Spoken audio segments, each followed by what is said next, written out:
Hey everyone, welcome to my channel Tutorial Lore. Today I'm going to teach you how to add Litecoin wallet address to Trust Wallet, so be sure you stay throughout the whole video so you don't miss any steps.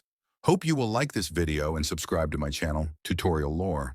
Let's go for how to add Litecoin wallet address to Trust Wallet for free and in just few steps. Let's go. First, you have to open the Trust Wallet application and then wait. My screen is crashing. Okay. Now click on Get Started and then click on Add Tokens and then search Litecoin and select it.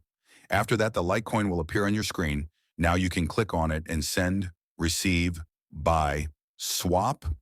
You can check every option with the graph of Litecoin and also click on any option. So this all in today's video. Hope you must have understood that how to add Litecoin wallet address to Trust Wallet. There is no easier way than this. If you still don't understand anything, then you can comment. I will definitely reply to you or make a video on your topic.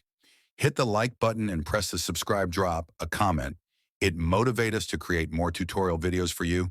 Thank you.